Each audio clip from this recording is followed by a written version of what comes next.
o julgamento do episódio que envolveu Vasco e Flamengo em São Januário.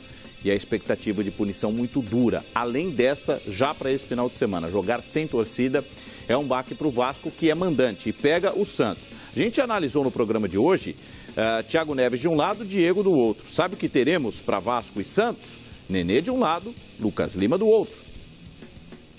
O Nenê tem 2 gols no campeonato, o Lucas Lima nenhum.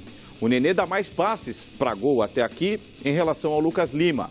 Só que o Lucas Lima troca muito mais passes, né? Vai orquestrando muito mais o Santos do que o Nenê. O Nenê até já frequentou o banco de reservas.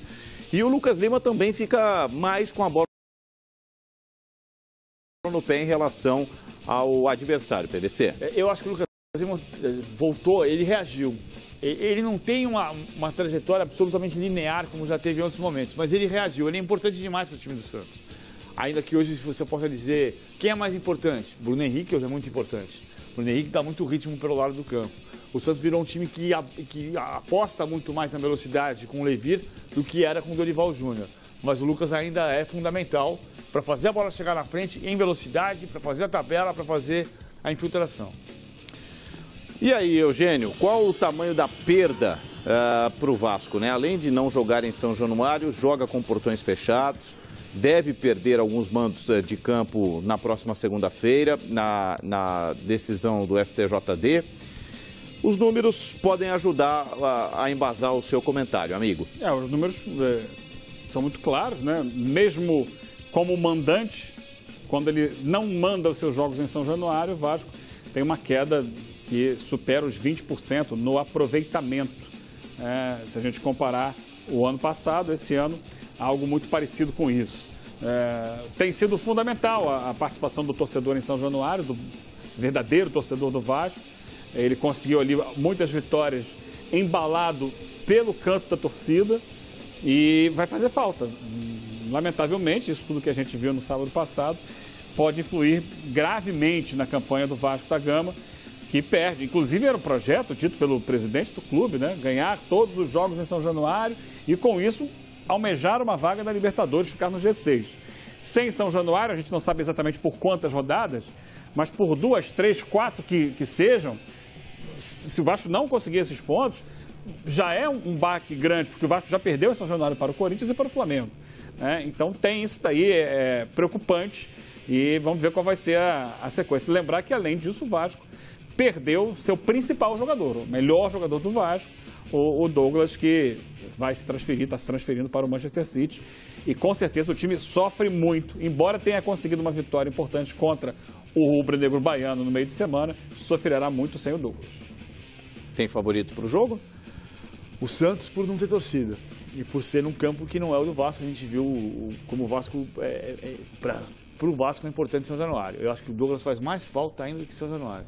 O Eugênio já vai opinar quem é o favorito para o jogo na opinião dele. Eu lembro que o Copete está voltando ao time do Santos. Ele não esteve na vitória fora de casa contra o Galo, porque estava suspenso, mas ele vem de 3 gols contra o São Paulo. E ele se tornou o maior artilheiro estrangeiro do Santos. Juan, Maurício Molina, o outro Molina... Echevarrieta.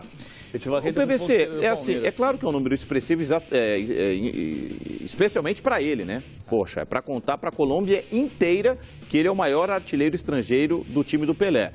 Agora, não tivemos grandes estrangeiros, tivemos? Não, passagens curtas de atacantes. O Santos teve grandes estrangeiros, como Rodolfo Rodrigues no gol, como Ramos Delgado, grandes zagueiros, goleiros, Agustin Serras, o goleiro Serras.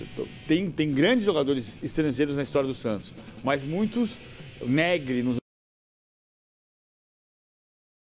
anos 50, mas muitos de meio campo para trás. Eu vou lembrar um grande atacante que passou pelo Santos, mas foi um fracasso, o Luque, atacante centroavante da seleção da Argentina, campeão do mundo em 78, jogou no Santos em 83, mas foi um fiasco. Por isso que a gente está vendo ali Miralles, Molina, que também tiveram passagens curtas.